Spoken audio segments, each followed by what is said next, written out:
let's remember, these are volunteers, right? This Right. isn't like it's a business or a corporation where you have a corporate secretary, you have someone specifically trained to do this difficult task. These are volunteers. They may or may not have the ability to take proper minutes at all, right? Let alone training. So it's a lot to expect of someone to be able to even take minutes properly, let alone take minutes while focusing on the meeting. So it's a big ask for people who are volunteers and just trying to help out their community.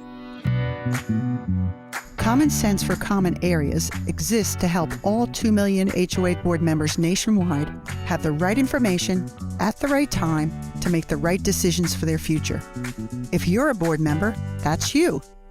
Stay with us weekly for actionable insights that minimize stress, avoid catastrophes, and protect your property values. This episode is sponsored by 3 businesses that care about volunteer board members: Association Reserves, Community Financials, and Kevin Davis Insurance Services. You'll find links to their websites and social media in the show notes. Welcome back to Common Sense for Common Areas. I'm Robert Nordland, and I'm here today with a special guest to discuss the minutes that document your board meetings.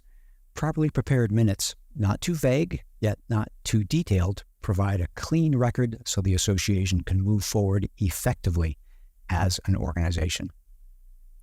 This is episode number 11, and before I make that introduction, I want to encourage everyone to check out episode number 10, which was a great discussion with Kevin Davis on the topic of location-specific insurance claims.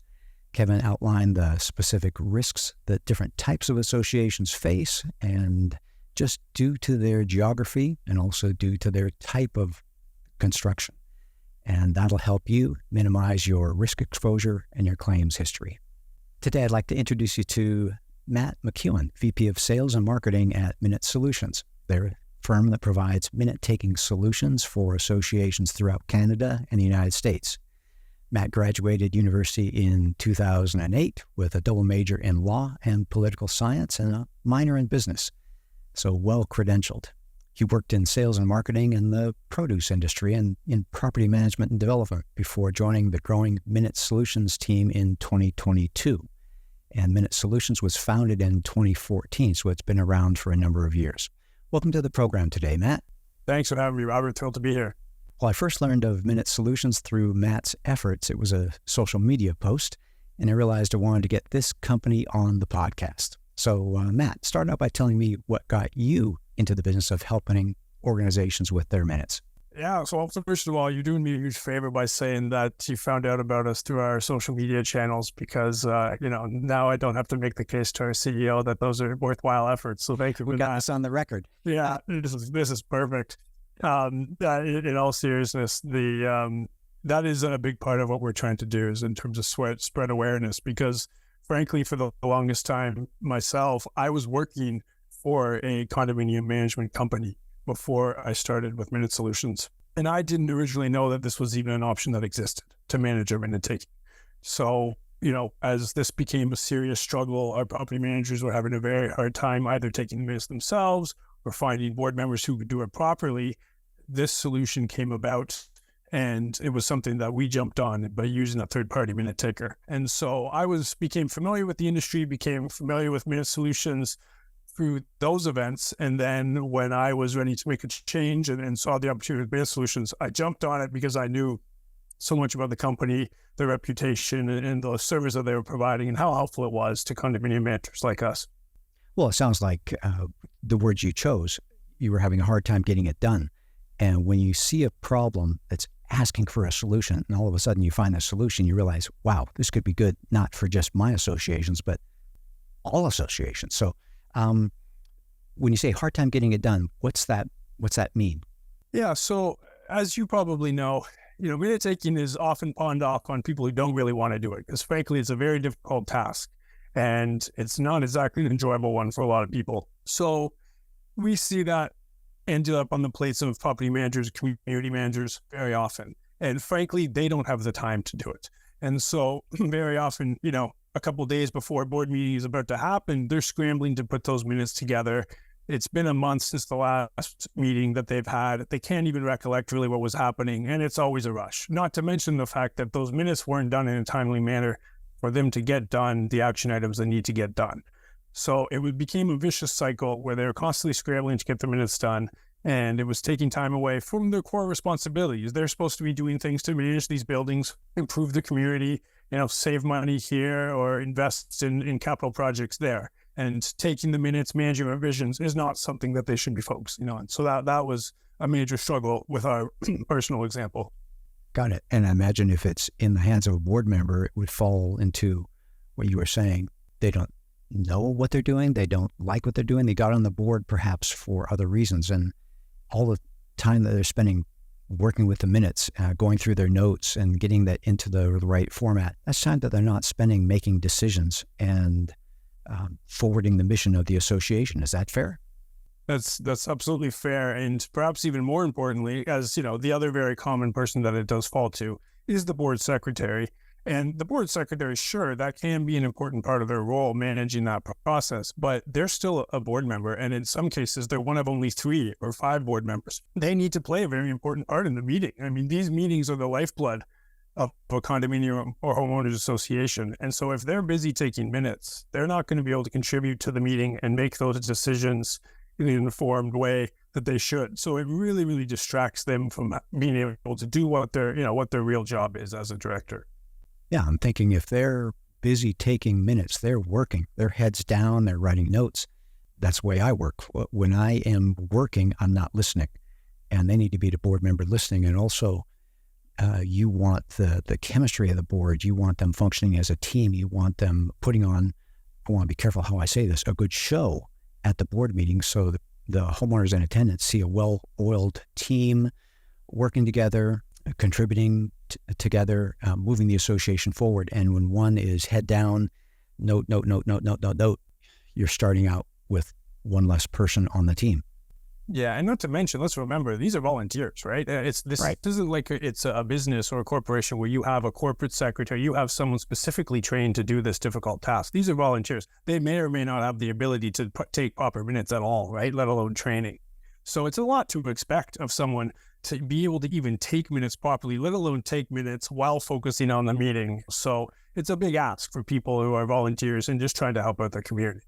Yeah, that would be like looking through the association, crossing your fingers, hoping you can find a bookkeeper or CPA that you can talk into being the treasurer. And all of a sudden that person has been given a job, maybe you might want to say, instead of being a board member. A board member is there, again, to help the chemistry, help the different points of view, help the association go forward. You're not looking for a volunteer to do a job. That's the wrong thing to try to saddle a board member with.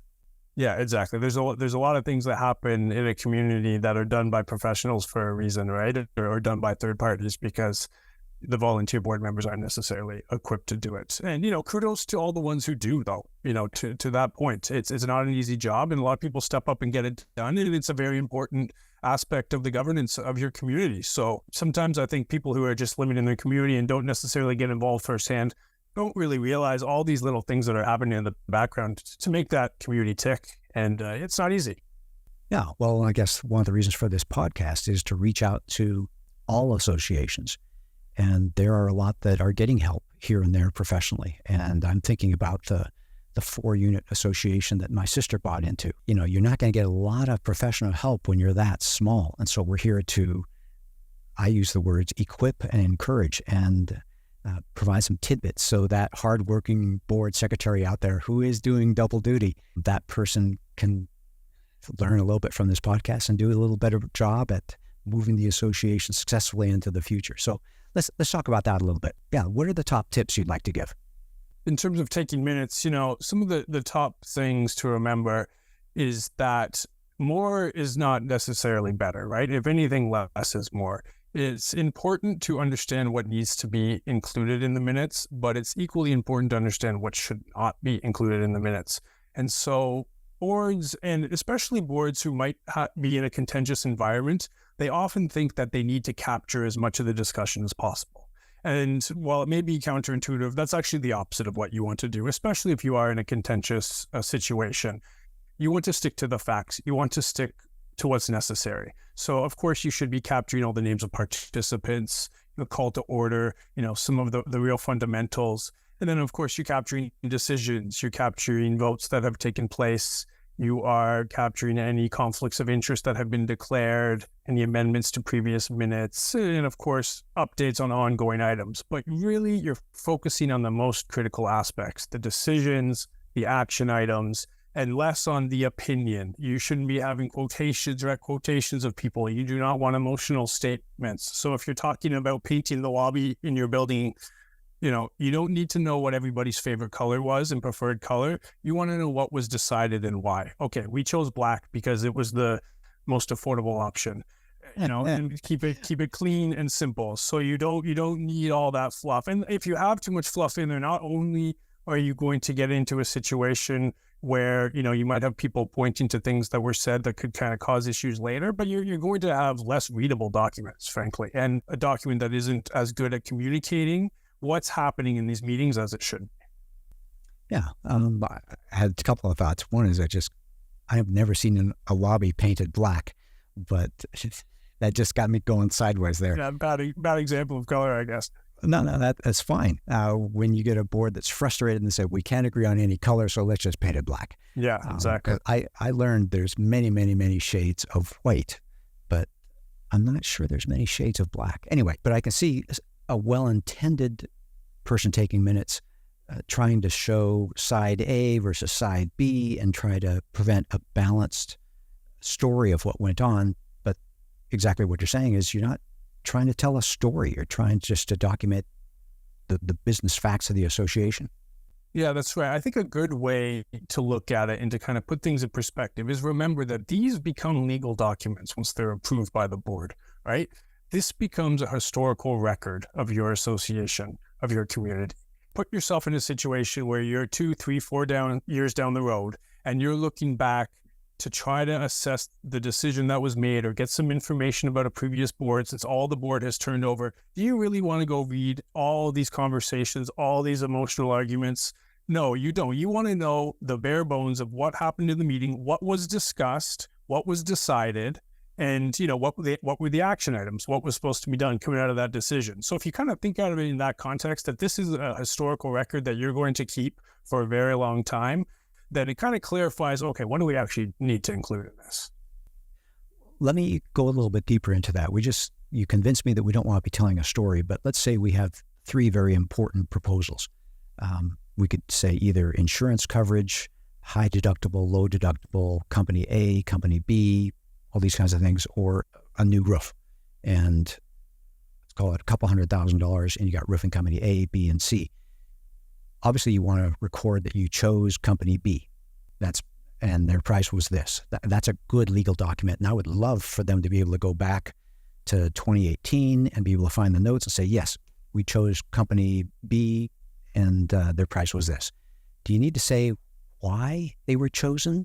Do you need to show that they were the high bid, the low bid, or they offered a 20-year or a 30-year guarantee? How much why do you put into that to bring a little bit of color into why the board made that decision in case an attorney is looking backwards 5 or 6 years or 10 years ago into the future? Yeah, so you don't technically need to say why. So okay. Part of what taking minutes is that it is both an art and a science. And so part of that will come down to board preferences. You can just have the bare bones of what the decision was, and what the action item was. You can have that if you want, and that might be a preference. But it is helpful to include a moderate amount of context in most cases. Something like that, which is a large decision, it would be helpful, and we would recommend. And what we typically recommend is what we call a moderate level of detail, which doesn't have a context for every single decision. If it's just a very simple decision that was made or a very simple approval that is kind of, pretty obvious why that approval would be made, you don't have to have that context every time. But if it's something like that, you're making a big decision, a capital investment that you might look back on and try to understand what the board's thinking was, then just having a couple lines of context to explain briefly, why that selection was made, it's helpful. It's helpful in the present in terms of communicating to your stakeholders who you're going to share those approved minutes with. And it can be helpful in the future to understand, why did they go with these guys? Like, oh, that's right. They had a warranty that was 5 years longer. Okay, makes sense. So it's just, it goes that, a little bit deeper, that can go a long way. Yeah. Well, that could also help provide clarity in case there's any And you tipped me off just a moment ago, if there's a legal issue, and they might say, well, that guy, it turns out, was the brother-in-law of the person in unit number 13. I was picked on unit number 13. The minutes could say that it was a fair price and they had 5 years longer warranty. And that's an easy answer, and that makes the problem go away. And I can see how that would be very different from saying that we decided to renew our insurance policy here in 2023. It's more expensive than it was last year.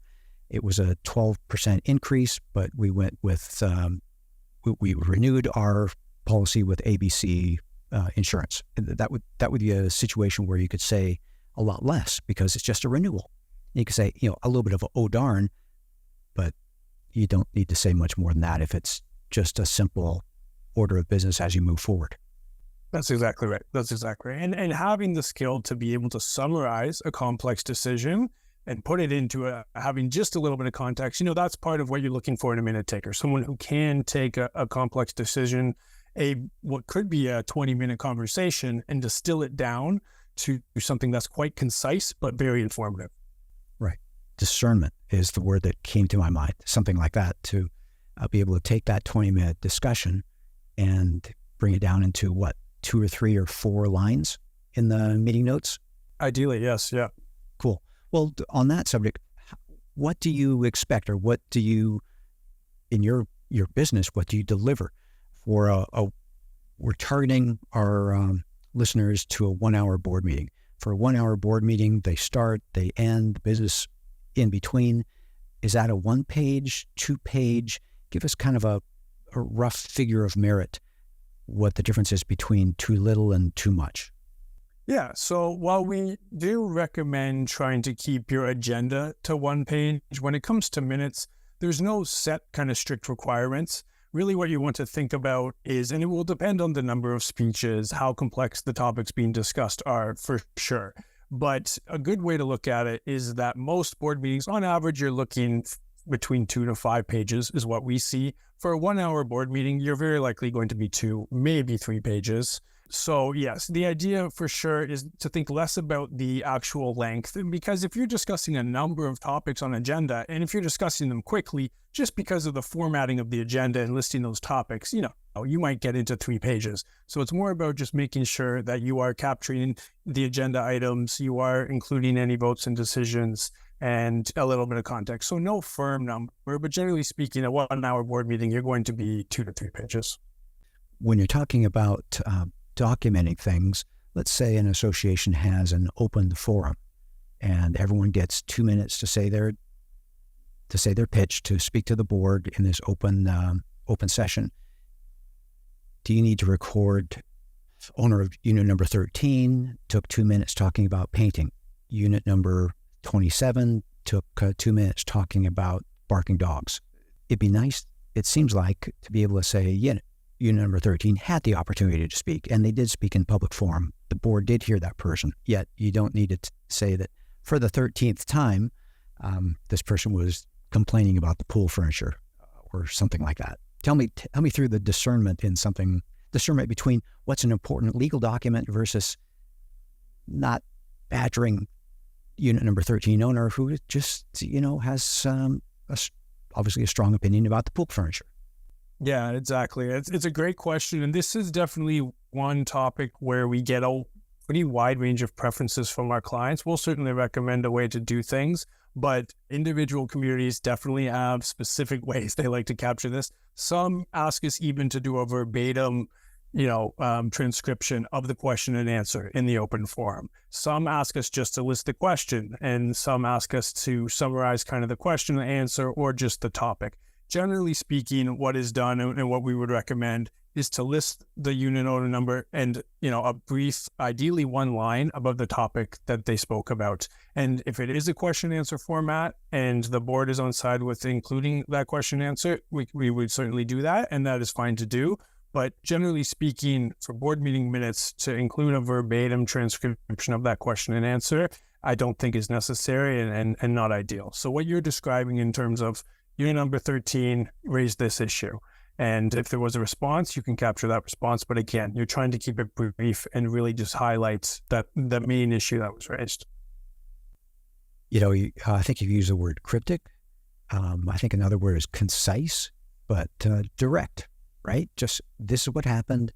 There was a discussion. There was no discussion. We've heard that the garbage collection is indeed always going to be Tuesday, and it's 99% of the time going to be Tuesday a.m. That's just what we heard when we investigated from the waste collection company. And you can move on. Yeah, stick to the facts. Keep it brief and stick to the facts. Yeah. And if the waste collection company always collects on Tuesday, you're kind of stuck with that. And you can look back 5 years into the meeting minutes and find out, oh, yeah, that's the waste collection company's schedule.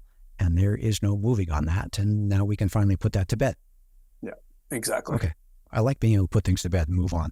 Hey, at the very beginning, you spoke about getting the information in a timely basis. We want to encourage the board members to be able to come to a meeting prepared, help there to make decisions to move the association forward and not constantly in a catch-up mode. So we've talked a little bit about the skill, you call it the art and science, I like that, of taking effective minutes and having the discernment to do it. What about the timeliness? What would be a good turnaround to be able to help the board be able to review the meeting minutes a week after, 2 weeks after? Tell me what I need to know about that. Yeah, ideally you are getting those minutes completed within a week. So, and that there's a couple of reasons for that.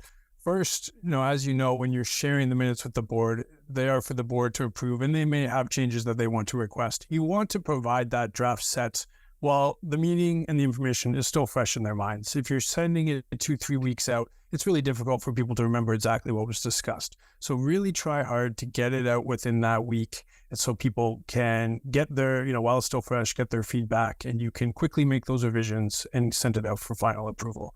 The other reason is, these meetings, again, are where important decisions are made and where important action items are identified. And so if you're meeting every month, or even if you're meeting every quarter, the sooner you can get those approved minutes out with the approved action items, the better, because obviously there's some things that are time sensitive, and you want to be able to make sure that everyone understands not only who's doing what, but when they have to do it. So the longer that those minutes drag on, the longer those action items might take to actually get acted upon. Yeah, and that can help the whole cycle at an association, the life cycle, because if you can get those assignments back to the board, and board member A, who was given the assignment of researching the waste collection schedule, can remember, oh yeah, right. And they have 2 or 3 weeks to get that done before the next board meeting so they can close that issue and move on to something new. And then you're not wasting time, because there's nothing more frustrating when you're in a meeting and you keep talking about the same action item over and over. And part of the reason why it hasn't been done is because it wasn't communicated in a timely manner. So if you're putting together good minutes that are giving people a roadmap for what they need to do, you're going to end up having shorter meetings because you're going to be more effective, and you're also just going to be spending less time discussing old business. So again, everybody wants to get out of that board meeting as quickly as possible. You can help yourself by delivering those minutes in a timely way and holding people to account for getting their action items done, and not giving them any excuses to say, well, I only got these minutes 3 days ago. How was I supposed to do this? Exactly. That's do we say a legitimate excuse? Hopefully the board members are remembering their assignments, but the meeting minutes are the document. I'm thinking there's a couple other good spin-off benefits, and that spin-off benefit is the old business, like you said, Matt, gets shorter and shorter or stays short because you're not continually rolling things forward. And then the appearance of that board meeting, it becomes shorter, it becomes more pleasant. Things are getting done. The homeowners in the audience are seeing a board that's working effectively, and they realize, oh, I'm in a reasonably good association. And not just that, but I could also run for the board. It doesn't look that hard. It's a well-functioning entity. It's an organization that I can see myself being a part of. Because who wants to be a part of something that's boring and non-functional? I think we all have enough frustrations in our life that we don't want to go there. 100%. I'm really glad you raised that, because, it can be really difficult in some communities to get board members to volunteer their time. And so you need to do what you can to make it attractive and make it easier for them. Otherwise, it's going to be difficult to retain them. And with board turnover comes other complications. And I'm sure you see this all the time in what you guys are dealing with. If there's a lot of turnover, especially when you're doing multi-year projects, it can be difficult, right? So to be able to make them feel like they're making a difference and having an impact, you're going to help retain and attract your board members, which is really going to benefit the community overall. Yeah, I like that. Okay, so we've learned if we paint with a broad brush, meeting minutes are going to be somewhere between 2 and 5 pages. They're going to be turned around in the first week or so, and that sounds a lot like boards who want and need timely financial information. It's just part of running an organization. That gives the board time to act on it, make change. Can they make changes privately? Can they say to the minute taker, oh, you spell, I have a partner, last name Anderson, Andersen. Can you do that in between the draft and the next board meeting, or do you have to wait for that to be done in an open forum? If you're going to make revisions, the best thing to do is whoever the minute taker is, have a single point of contact to collect all those revisions, communicate them to the minute taker so you don't have all these people communicating revisions, which could conflict with each other, frankly. So the best is to kind of collect those, give them to the minute taker, present them to the board for approval. So even after you approve minutes, even if it's years later, if necessary, you can revise them. That is up to the board. If something was learned or something needs to be added, you can open them up and draft or fix the draft of those minutes. But I wouldn't recommend doing it on the side. I would, do it through your official communication channels, keep it streamlined, and then present the changes all at once to the board and have them approved. I like that. And again, that's a good point. And of course, you're the one who knows. Just for the aspect of clarity and showing transparency to everyone at the board meeting, saying, oh yeah, that's right. Anderson is S-E-N. It's good to know when they walk by and see that person around the pool or whatever like that. It's showing that the board is handling things openly and honestly, and there's no backdoor stuff. Even if it's legitimate, there's a sense of fresh air when things are being done well. Okay, when do you realize that you need some help with minutes? When does that annoying or burdensome or delayed project, when does that get to the tipping point that you realize you need a minute solution type of outside company to help? Yeah, so for sure, a couple of things we've already talked about in terms of the timeliness. So we've addressed that. If you're not getting those minutes out in a timely manner, if it's leading to action not being completed because people haven't even received that document, then certainly you need to think about another solution where you can get those minutes out in a more timely manner. But other instances where you would want to think about it for sure is if you simply don't have someone with the experience or confidence. So if you don't have any volunteer at all who has the confidence to try and do this, then obviously you need to look at another option. If you have complex or high stakes meetings coming up, perhaps there's a major issue with your building and you're trying to solve this and you're having very, very important conversations, about the structural integrity or whatever the case may be. You're already thinking in your head, okay, these are very important documents. These records are going to be crucial.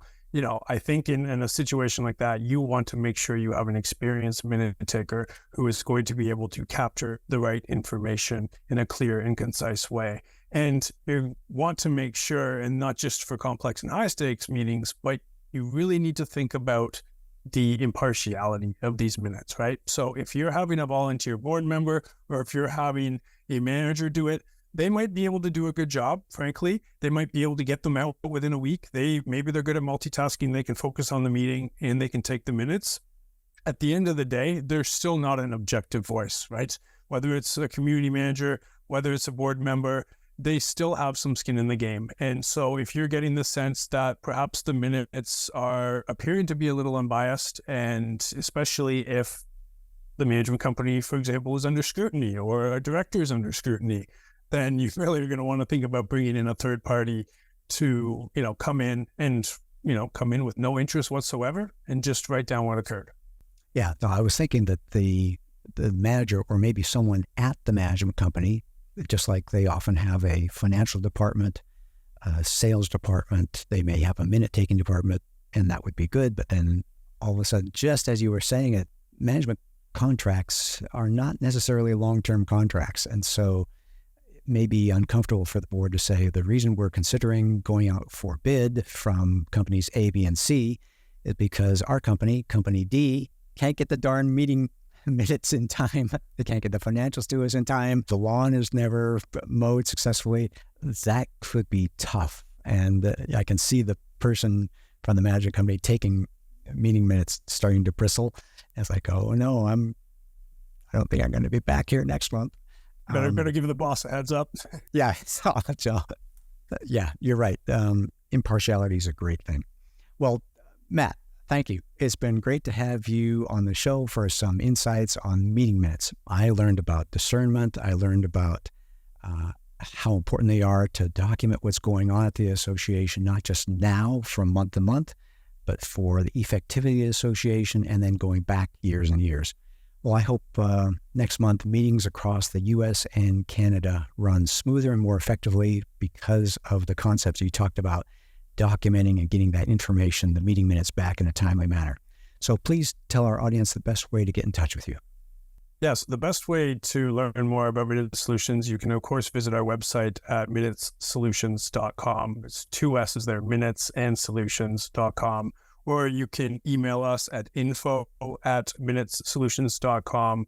And we have a lot of helpful resources. Whether you're working with us or not, we want to help your governance. We want to help you improve your minute taking. So you can sign up to our newsletter. We have a lot of helpful tips. We have a lot of helpful blog articles, which will give you a guide and really help make sure that you are doing a difficult task as best as you can do it. Fantastic. So glad we had you on the show here. This is valuable stuff. I and we are all about helping associations operate more effectively and getting them, the board, leading and taking the association into the future. Well, we hope you learned something from our discussion today that helps you bring common sense to your common areas. If you have a topic you'd like to have us address or questions you'd like to have us answer, please call us at 805-203-3130 or email us at podcast@reservestudy.com. We look forward to having you join us for another great episode next week. You've been listening to Common Sense for Common Areas. Thank you to each of you for your engagement and support. To continue the conversation, you can follow the social media links for Robert Nordland, Kevin Davis, and Julie Adaman in the show notes. If you like the show and would like to support us, you can do so in a number of ways. You can subscribe to Common Sense for Common Areas wherever you find your favorite podcasts, and please share it with another board member.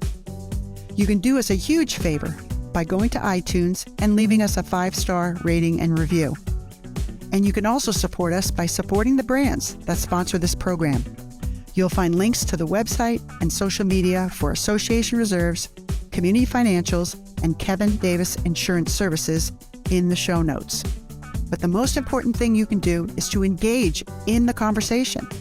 You can email your questions or voice memos to podcast@reservestudy.com or call our 24/7 voicemail line at 805-203-3130.